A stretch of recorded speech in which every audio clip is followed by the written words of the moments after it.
Okay, so I just demonstrated how to do coils. Now I'm going to make the base and start a coil vase. So I don't need a lot of clay. We're going to practice the techniques of making a coil vase, but we're not going to utilize all the clay that we have out of our first bag. So I have a small amount of clay, and I'm just going to, if you watched the demonstration on how to make a pinch pot jewelry box, I'm just going to wobble a piece of clay like this, so kind of like a small hamburger patty. Okay, I have a yardstick that I have cut directly in half, 18 inches. Okay, this should be enough thickness. One piece of wood would be a nice thickness for the base of our coil vase. I also have a round dowel. This is a 2-inch dowel. These are the kind of things you would find in your closet that you hang your clothes on, and you can purchase these at a Lowe's or Home Depot store. I believe they come in 3 or 4 foot lengths, but this is a dowel, or you can use a rolling pin. So what you want to do, you want to place your clay in the center, and you want to have enough space. You don't want to roll it like this too close. You want enough space, but you don't want your sticks too far apart. If you had a rolling pin, you want to make sure whatever you're using to roll is in contact with both pieces of wood. That is important. So you never start like this rolling. You always want to start in the center and press and roll in one direction and then the other. Okay, now I'm going to turn it this way, and I'm going to stretch out the width just a little bit, and I should be right at a nice uniform consistent thickness. Another reason why I'm working on this board covered in fabric, because it makes it easy for the clay to come off. Okay, that's really important. So I'm going to use a template, and I think what I'll use is I'll just use this spray bottle. This is something you should have to keep your work moist as you're working, but I'm going to use it just as the base. And well, let's see, I'll use this one here. It's a little bit bigger, but what you want to do, I'm going to use my needle tool, and you want to cut straight down. Okay, so I'm going to use the needle tool, and I'm going to just come around and follow the contour of the base of this. Okay, and try to keep the needle tool or fettling knife straight up and down. I'm going to take away the excess. Okay, and peel that off. It's always good. You always want water. You might need it. You don't always just stick your fingers in and start getting your fingers wet. I'm going to take the scrap clay, and I will put that in my scrap container. Okay, I can use later. I got a few burrs, but that's okay. The first thing I'm going to want to do is I'm going to put my name on it. Now, all of your work you create for this class should all have your name and period number on it, okay? So I'm just going to put my name.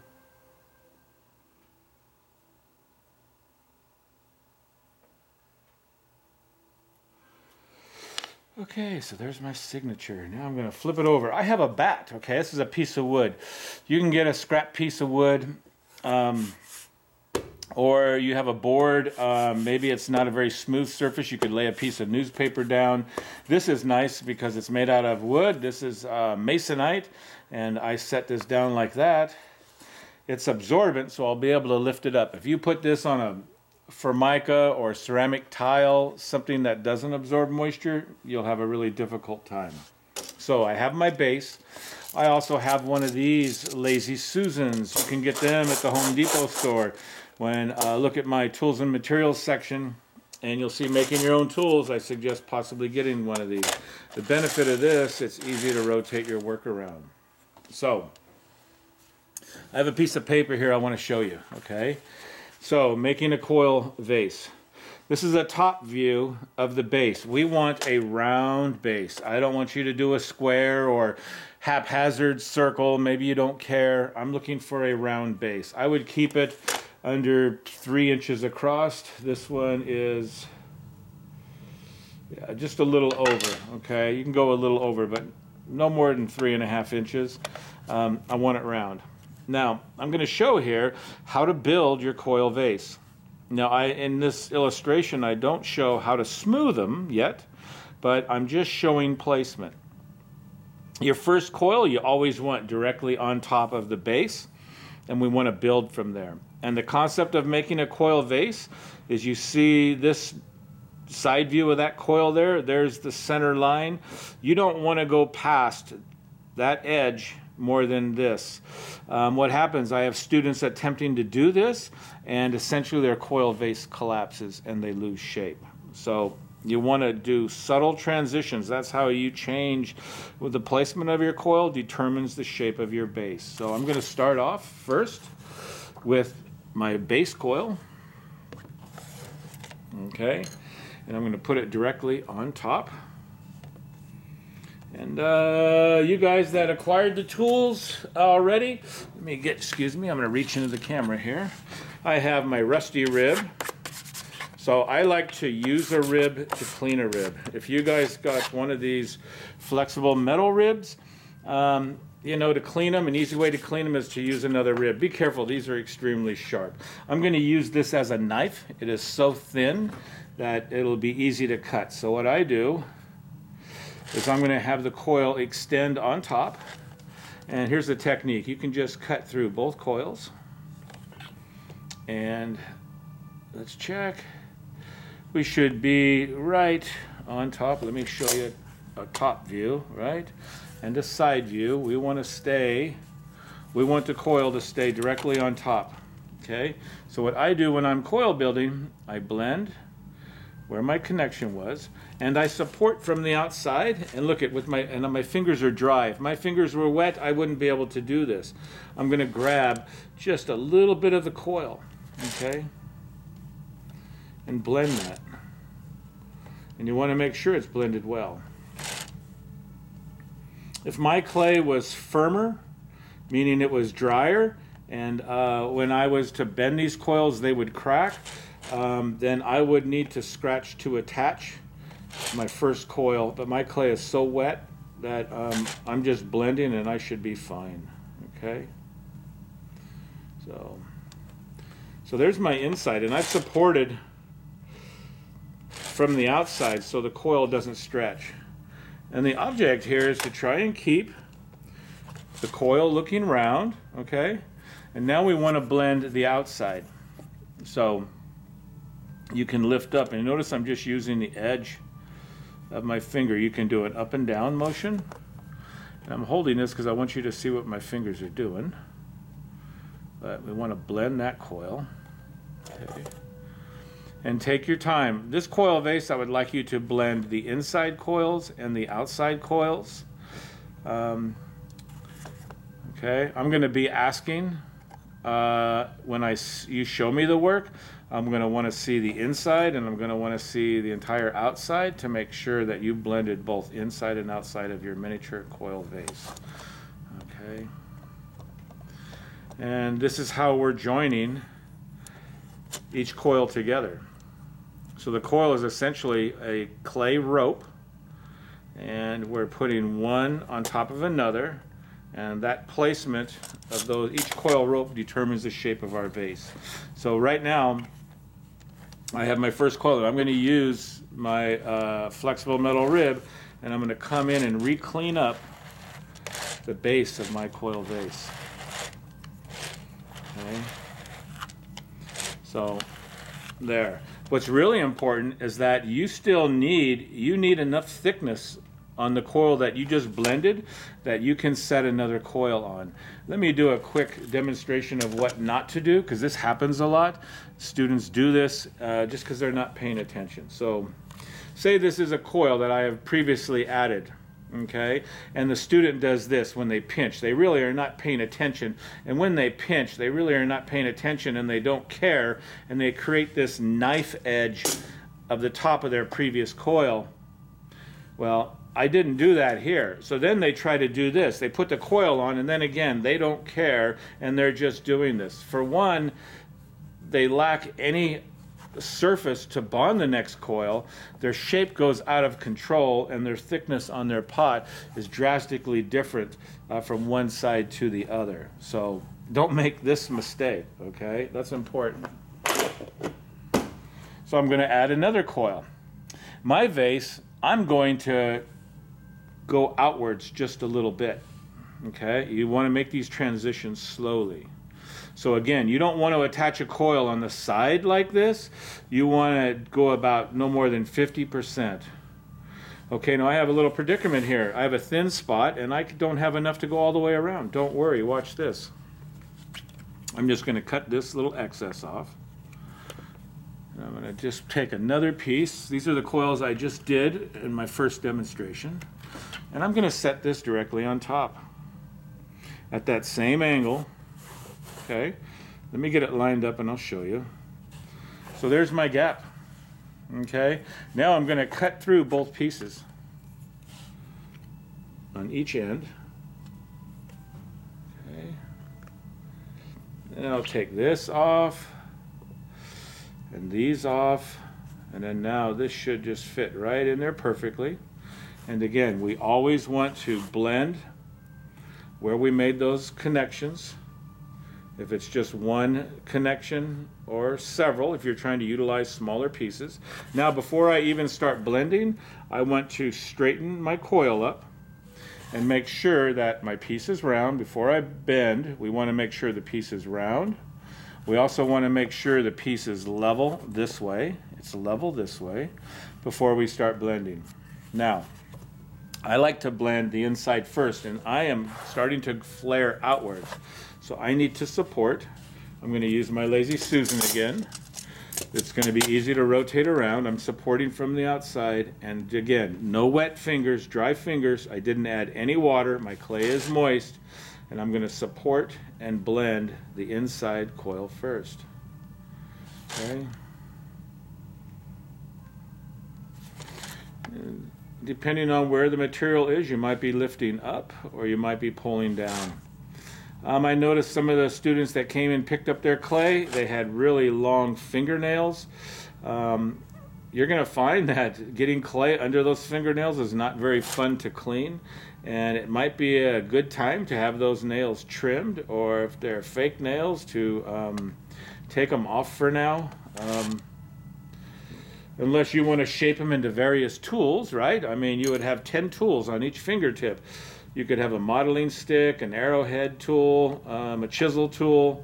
But for doing this technique, you're going to find, working with this material, you're going to find nails are a hindrance. So now I'm checking to make sure it's round. It's round, pretty much level. Now I'm going to blend the bottom, and I'll show you here. I'm going to use my thumb, and I'm using the edge of my thumb, and I wanted to get you to see, and I'm just going to go around and blend that. Okay, it's a slow process. This technique, essentially, you already completed the pinch pot. The pinch pot is probably the most basic technique, and some of the oldest remnants of pottery found date back at least 25 to 30,000 years old. Okay, that is fired ceramics. Ceramics, clay and ceramics are two different things. If it is ceramic, that means the clay has been fired. If it's clay, the word clay means it's still in its raw state, right? It hasn't been fired.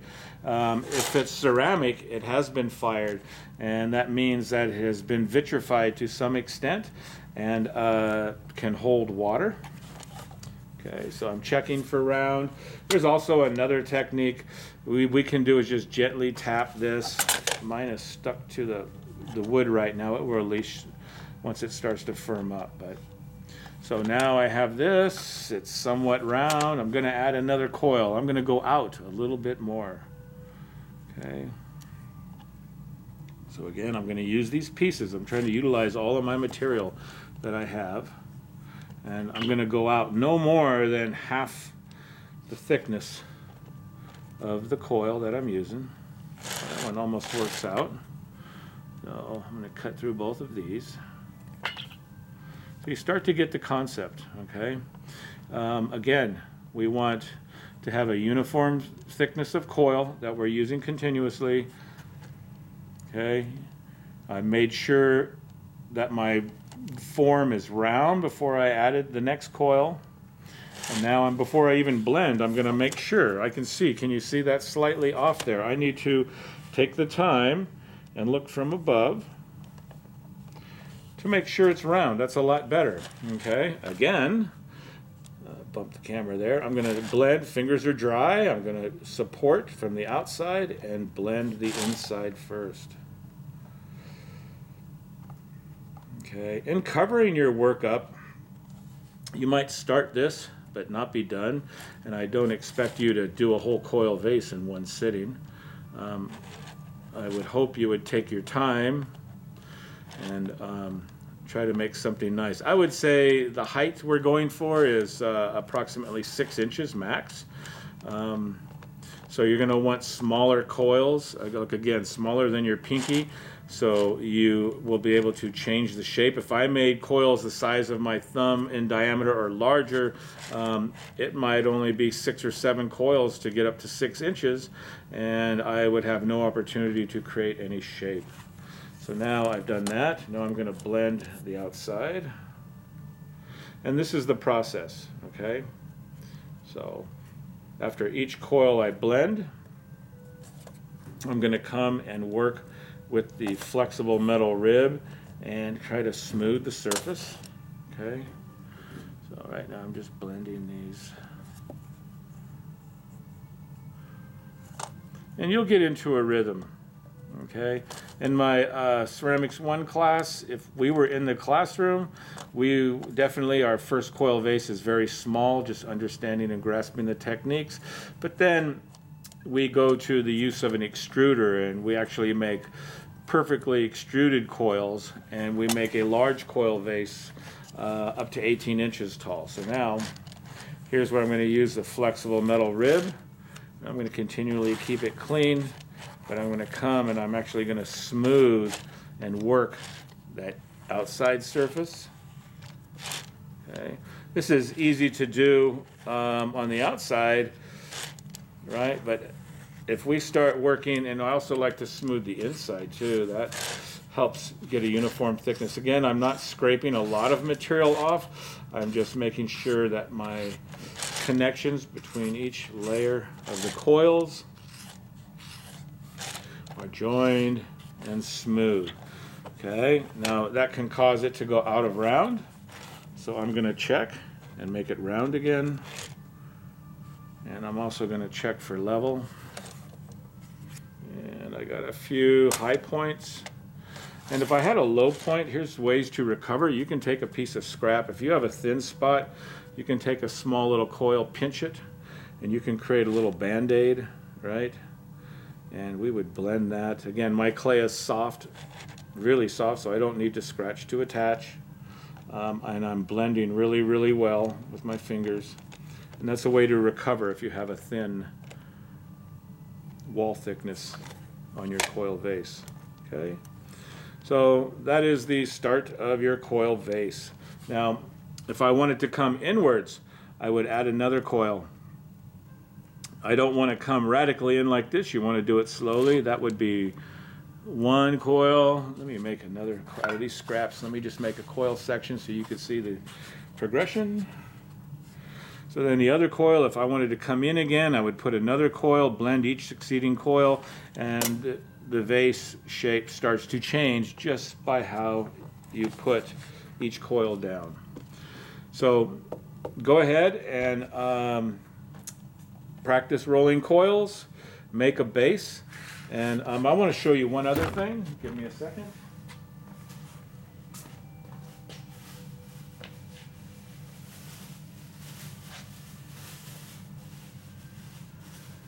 Okay, so to keep your clay moist, this is really important. To keep your clay moist, you need to wrap it up in plastic. So you have some options. Okay, so this is a drapery cleaner plastic. This stuff is fantastic for wrapping your work up. For one, you can see through it to see which project it is. And another, it's very light, so it won't damage your work. But since I have this on a board, I could, for now, just wrap this up like this.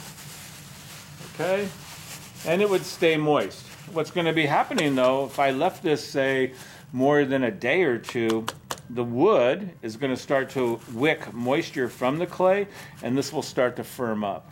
Okay, that's important. But that's great to let it firm up a little bit, maybe better to handle. Here is also, you know, I use in the classroom, I have available when you're in the classroom, we have these tall kitchen trash bags, and you notice these aren't the ones that are pleated, or they call that trade name Flex Force.